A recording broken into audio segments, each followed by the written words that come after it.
산소망이라는 제목으로 하나님 말씀 증거합니다. 베드로 사도는 예수 그리스도를 따른 지 3년 만에 복음의 가장 핵심인 십자가의 은혜를 체험하고 수많은 사역들을 이제 하게 된 하나님의 사도입니다. 이 사도가 많은 교회들에게 지금 편지를 쓰는 것이 바로 베드로 전서인데, 베드로 전서 1장에서는 금보다 귀한 것이 믿음이다 라고 말을 하고 있습니다. 이 땅의 모든 사람들은 다 돈을 위해서 살아갑니다. 돈을 많이 벌기 위해서 대학교도 가고, 돈을 많이 벌게 하기 위해서 자녀들을 어렸을 때부터 잘 키우려고 하지 않습니다. 어렸을 때부터 영재교육 시키려고 하고, 어렸을 때부터 영어교육 시키고, 어렸을 때부터 막 조기교육 시켜가지고 그렇게 열심히 공을 들이는 이유가 결국엔 뭐죠? 잘 먹고 잘 살게 하려고, 결국엔 돈을 위해서, 돈 잘 벌려고 그렇게 하는 것이 바로 이 세상입니다. 모든 세상은 다 금을 위해서, 돈을 향해서 달려가는데, 우리에게는 그 돈보다 이 세상 모든 사람들이 꽂혀있는, 모든 사람들이 향해 가는 그 돈, 권력 위에 권력을 쥐고 있는 그 돈, 마귀가 잡고 있는 돈, 맘몬이 잡고 있는 머니, 그것을 이길 수 있는 그 금보다도 더 귀한 믿음이 우리에게 있다는 것입니다. 그 믿음을 우리에게 주신 분이 하나님이시라는 거예요. 예수 그리스도께서 우리에게 주셨다는 것입니다. 죽고 다시 사심으로 그렇게 자기 자신도 예수님을 따라다니면서도 여전히 금을 위해서 예수님을 이용했던 자기 자신을 결국에 하나님께서 십자가 앞에서 자기를 죽게 하시고 다시 살리셔서 금보다 더 귀한 믿음을 주신 그 하나님의 복음을 말을 하고 있는 것입니다. 그래서 저와 여러분에게 정말로 금보다도 돈보다도 더 귀한, 오직 예수가 그리스도라는, 예수 그리스도만 있으면 된다는, 나에게는 이 예수님만이면 충분하다는 그 믿음이 있다면 우리는 베드로가 받은 그 축복을 우리도 동일하게 받은 것입니다. 여러분, 베드로가 받은 복이 얼마나 큰 복입니까? 어부였던 이 베드로를 부르셔서 예수님께서 수제자로 삼으셔서 3년 동안 함께 동고동락하시면서요, 그리고 결국에는 정말 예수님을 부인하는 자리까지 데려가셨다가 그 베드로를 다시 만나셔서 회복시키시고, 네가 나를 사랑하느냐 3번 질문해 주시면서 다시 회복시키셔서 정말로 예수님을 위한 완전한 사람으로, 완전한 사도로 하나님께서 택하시고 만들어주신 그런 축복을 받은 베드로 아닙니까? 근데 그 베드로에게 있는 그 금보다도 귀한 믿음이 우리에게도 있는 것입니다. 여러분에게 그 믿음이 있다면, 정말로 오직 예수가 그리스도시요, 그 그리스도만이 유일한 이 인생의 구원자시요, 모든 문제 해결자시요, 오직이라는 그 믿음이 우리에게 있다면, 베드로가 받은 그 복이 나에게 그대로 와 있는 성령의 인도와 역사하심이 그대로 우리에게 와 있는 놀라운 축복자들인 것입니다. 네. 베드로 사도는 1장에서 그것을 말씀한 것입니다. 금보다도 더 귀한 믿음, 오직 예수 그리스도가 우리에게 와 있다라는 것. 금보다도 더한 것이 바로 믿음입니다. 이 믿음이 세상을 바꾸고 살릴 수 있는 우리의 힘이다라는 것입니다. 여러분, 무엇을 믿고 사느냐가 힘이에요. 무엇을 믿고 사느냐가 그 사람의 인생을 결정하는 것입니다. 우리가 말하지는 않지만 돈이 모든 것이다 라고 믿고 살아가는 사람들은 결국엔 돈을 위해서 평생을 그렇게 살아가게 될 것입니다. 우리가 그렇게 행동하지 못한다 하더라도 오직 예수가 그리스도다라고 믿는 사람들은, 이 예수가 최고의 가치다라고 믿는 사람들은 결국엔 그 예수 그리스도를 위한 인생으로 살아가게 될 것입니다. 믿음이 가장 중요한 것입니다. 믿음이, 어떤 믿음이 있느냐, 말하지 않고 말로 표현하지 않지만 그 마음속에 뭘 믿고 살아가고 있느냐, 나를 믿냐, 세상을 믿냐, 돈을 믿냐, 아니면 영원하신 하나님을 믿냐, 이것이 이 땅의 믿음의 두 종류인 것입니다. 그리고 결국 세상과 육신과 자기 자신을 믿는 사람은 결국에 사탄의 지배를 받고 있다는 것이죠. 베드로 사도는 2장에서는 이제 그 예수님의 복음, 예수님께서 우리에게 행하신 그 복음, 그것을 아름다운 덕이다라고 말씀을 하면서 이 아름다운 덕을 선포하라고 우리를 하나님께서 선택해 주신, 우리는 택하신 족속이요, 왕같은 제사장이요, 거룩한 나라요, 그의 소유된 백성이다라고 말을 하고 있습니다. 우리가 전에는 죄인이고 사탄에게 붙잡혀 있고, 결국에 우리가 원해서 하는 것이 결국에 사탄이 원해서 우리를 조종하고 있는 그런 세계 속에서 살 수밖에 없는 그런 어두운 데 있던 우리들인데, 그 어두운 데서 불러내어 하나님의 아들의 나라, 그 기이한 빛에 들어가게 하신 그 아름다운 덕을 선포하게 하려고 우리를 불렀다라고 말씀하고 있습니다. 여러분, 이것이 우리의 정체성인 줄 믿습니다. 이것이 우리 인생의 목적지인 줄 믿습니다. 여러분과 저의 인생을 통해서 하나님의 복음이 드러나는 인생이 되면 되는 것입니다. 우리가 이 땅에서 삐끗번쩍 아주 희양찬란하게 그렇게 잘 살고 잘 먹고 사는 것도 뭐 좋은 일이겠지만은, 그러나 그것은 결국에 유통기한이 100년 아닙니까? 우리가 죽을 때 하나도 가져갈 수 없는 그런 죽음을 향해서 우리 모든 인생이 달려가고 있는 것 아닙니까? 그런데 그렇게 죽을 수밖에 없는, 완전히 다 먼지로 사라질 수밖에 없는, 공으로 허로 돌아갈 수밖에 없는 돈과 이 세상의 물질이 아닌 영원하게 있으신 완전하신 그 하나님의 자녀로서 하나님의 일을 하다가 하나님께로 가는 인생이 되었다는 것은 얼마나 아름다운 소식입니까? 얼마나 기쁜 일입니까? 그리고 그렇게 하나님을 위해서 살려고 하는 인생을 하나님께서 그렇게 모든 것을 다 주시겠다고 약속까지 해주셨어요. 얼마나 큰 은혜입니까? 나는 오직 하나님을 위해서 일을 하는데 하나님께서 내 모든 것들을 채워주시는 그런 관계. 근데 우리는 참 그 믿음이 없죠. 내 거를 여전히 내가 이렇게 해야 우리는 마음이 시원하고 마음이 좀 안정이 되는 그런 연약한 존재들이, 창세기 3장, 6장, 11장에 각인뿌리 체질을 되어 있는 우리들인 것입니다. 내가 내 일을 해서 뭔가 안정적인, 뭔가 내일의 수입이 보장이 딱 되어 있지 않으면 우리는 불안하고 염려되고 안절부절 못하는 우리들입니다. 마음이 되게 불안해요.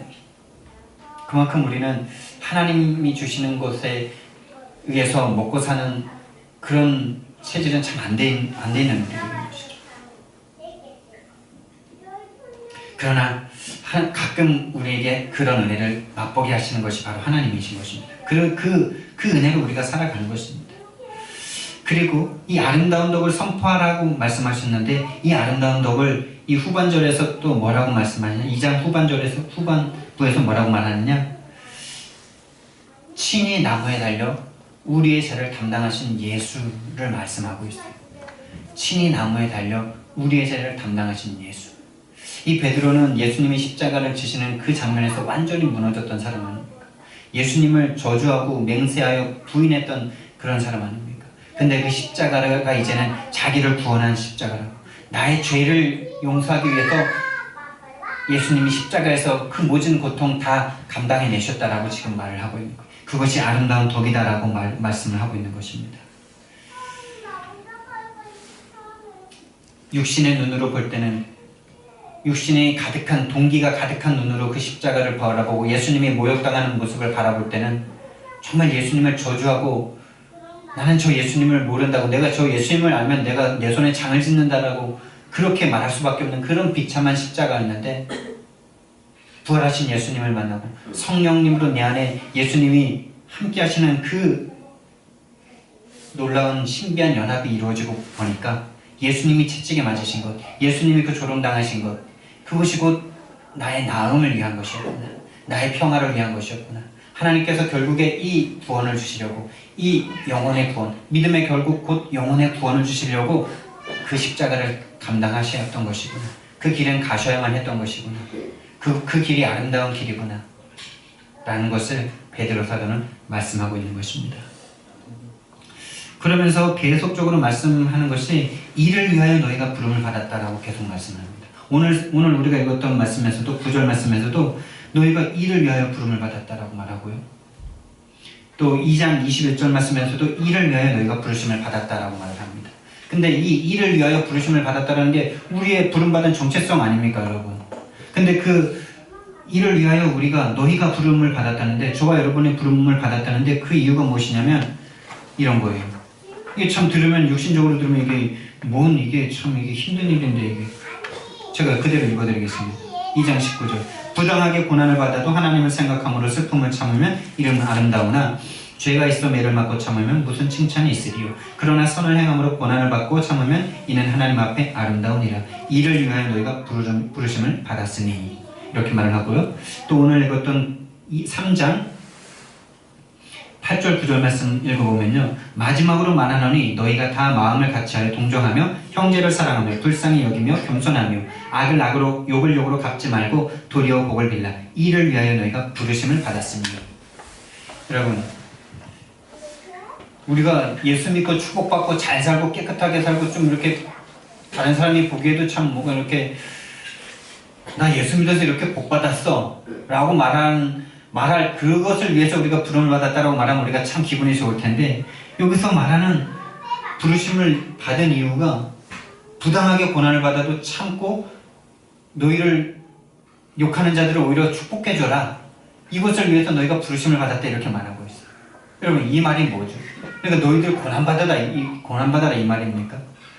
물론 성경 말씀에 나와 함께 영광을 얻기 위해 고난도 받을 것이다 라고 분명히 말씀하고 있는데, 그러나 이것은 어떤 말이냐면 이것이 곧 복음이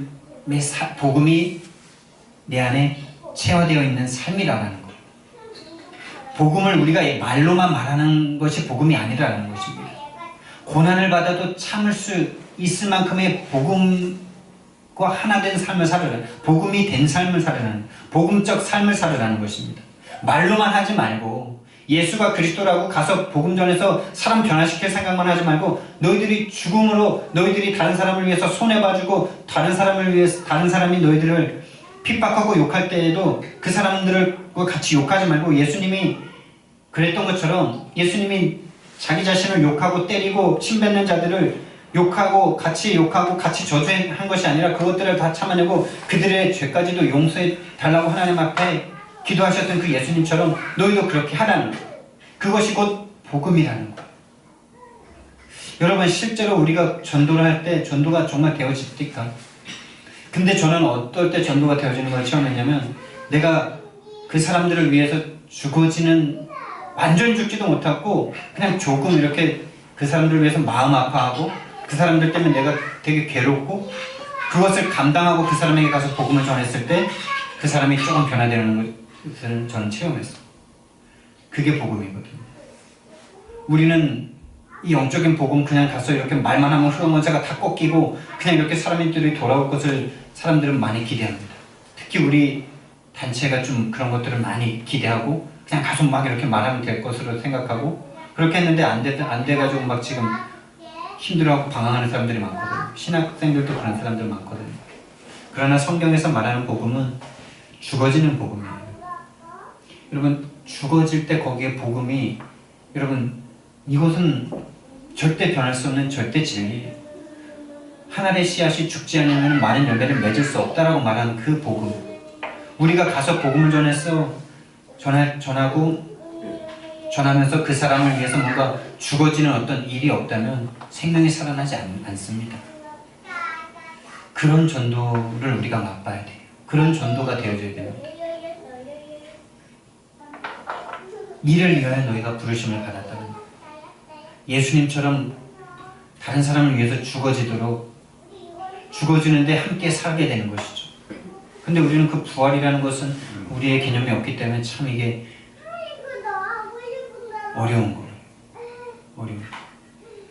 그러나 하나님께서 그 자리까지 인도하실 것이기 때문에 우리는 감사할 수 있는 것입니다. 베드로가 그렇게 되죠. 베드로는 끝까지 예수님을 십자가 안 박히게 하려고 그랬던 사람인데 같이 못 박히시잖아요, 예수님께서. 사도 베드로를 예수님을 부인하게 하는 그것이 바로 사도 베드로가 십자가에 못 박힌 것입니다. 동기를 가지고 예수님을 따르려고 했던 자기 자신을 예수님께서 못을 박아 버리신 거예요. 죽이신 거예요. 죽이고 다시 살리시는 거예요. 오늘 읽지 않았지만 3장 후반절에도 세례에 대해서 나오는데, 물이 곧 세례다라고 말하는데 그 노아홍수가 세례라고 말하는데, 그럼 물은 무엇입니까? 물은 성경에서 생명도 나타내지만 물은 죽음도 나타내고 저주도 나타내거든요. 죽고 다시 살리는 것이 세례인 것입니다. 나는 죽었고 하나님의 생명으로 복음으로 다시 삽니다 라고 하는 상징이 바로 세례인 것입니다. 이렇게 2장에서 사도 베드로는 아름다운 독을 선포하라. 친히 우리를 위하여 나무에 달리사 우리의 죄를 감당하신 예수 그리스도의 복음을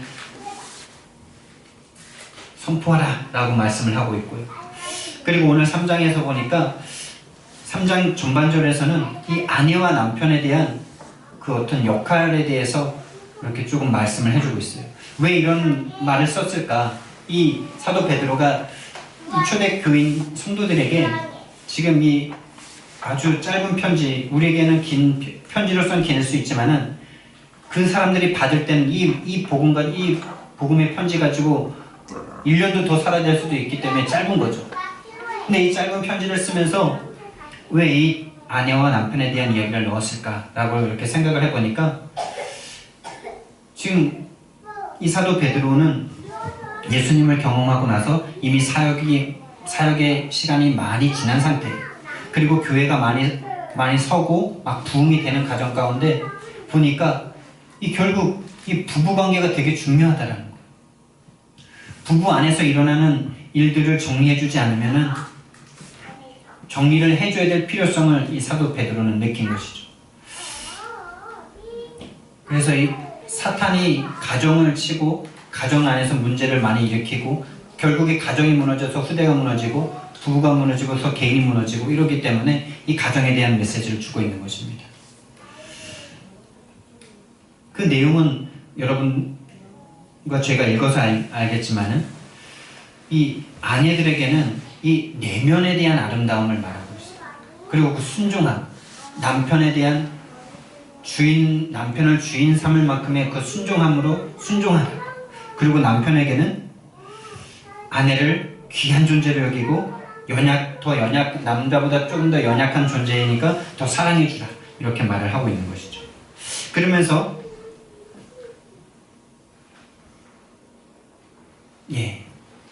그렇게 남편과 아내가 서로 사랑하시기 바랍니다. 제가 이렇게 결혼 생활을 좀 해보니까 결국에 남편은 인정받기를 원하고 부인은 사랑받기를 원합니다. 사랑받기를 원해요. 그것이 남자와 여자에게 주신 어떤 특성인 것 같아요. 남편이 사랑받는다라고 느낄 때는 이 부인이 나를 존중해주고 나를 믿어주고 나를 인정해주고 나를 어감상 좀 요즘 시대에 좀 안 맞는 말이지만 나를 이 가정의 주권자로 주인으로 나를 인정해주는구나 이런 걸 느낄 때 남편은 되게 힘을 느끼죠. 사랑을 느끼죠. 반대로 아내에게 관심이 있을 때 아내에게 관심을 가져주고 이렇게 아름답다라고 말해주고 이렇게 사랑을 표현해줄 때 되게 이렇게 행복을 느끼시더라고요. 여러분, 우리 가정 안에서 참된 교회의 그 공동체의 모습, 에덴 동산의 모습, 천국의 모습이 이루어지길 바랍니다. 그래서 가정이 잘 되고 가정 안에서 후대가 잘 되고 그래서 아내는 남편을 주인처럼 참 이게 요즘 시대에 참 그런데 그렇게 어떤 주권자로 인정을 해주고 남편은 아내를 정말로 눈에 넣어도 아프지 않는 이 땅의 유일한 한 사람으로서 이렇게 사랑을 해주면서 정말 행복한 가정이 되시고 그런 행복한 가정을 더 이루시고 그래서 후대들이 정말 건강하게 자라서 하나님의 일에 쓰임받는 그런 가정들 되시길 바랍니다. 그리고 나서 이제 사도 베드로는 성도 간의 교제를 말씀합니다. 성도 간의 교제를 말하는데 서로 사랑하라고 말을 합니다. 서로 사랑하라는 말을 1장에서도 말하고 4장에서도 말을 하는데 오늘 성경에서는 그냥 사랑하라고 말하지만은 1장과 4장에서는 뜨겁게 서로 사랑하라 이렇게 말해요. 뜨겁게 서로 사랑하라. 여러분, 우리는 서로 뜨겁게 사랑하고 있습니까? 미지근하게 사랑합니까? 아니면 차갑지는 않은 정도로 사랑합니까? 어느 정도로 우리가 서로 사랑하고 있습니까? 그리고 이것이 우리의 마음대로 되겠습니까? 여러분, 우리가 서로를 바라볼 때 인간적인 모습으로 바라보여지는 것이 아니라 정말 저 사람을 위해서 예수님께서 우리를 창조하신 예수님께서 저 사람을 위해서 십자가에 못 박혀 죽으신 그렇게 귀한 존재다라고 보여질 때 우리가 서로 뜨겁게 사랑할 수 있을 것입니다. 그리고 이 시대에는 이 시대적 배경도 이 참 무시하지 못할 것인데, 이때는 예수 믿는 것이 자유롭지가 않았잖아요. 예수 믿는 것이 참 힘든 시대였잖아요. 또 로마가 핍박을 시작하면서는 얼마나 더 그랬고요. 그래서 이 당시에는 서로 예수님을 믿는 사람들끼리 만나면 서로 부둥켜 안고 울기를 잘했답니다. 너무나 예수 믿는 것이 좋은데 예수 믿는다고 너무나 핍박을 받으니까 그 핍박을 받는 사람들끼리 서로 만나면은 서로 부둥켜 안고 우는 거예요. 뭐 이런 일들이 쌀이 있었죠. 이때는 뭐 어제 이 사람의 아들이 순교를 당한 거예요. 그럼 그 사람과 다른 성도가 만났을 때 서로 부둥켜 안고 울지 않을 수 있겠습니까? 어제 내 남편이 순교를 당했어. 어제 내 부모님이 순교를 당했어. 그런 사람들끼리 서로 모이면은 이 마음이 어떻겠어요? 그런 것이죠. 우리 안에 이런 뜨거운 사랑이 있을 만큼 예수 그리스도의 그 뜨거운 십자가의 사랑이 우리의 가슴에 넘쳐 흐르기를 예수님 이름으로 축원드립니다. 그리고 악을 악으로 욕을 욕으로 갚지 말고 도리어 복을 빌라, 이렇게 말씀하고 있습니다. 이것을 위하여 너희가 부르심을 받았다.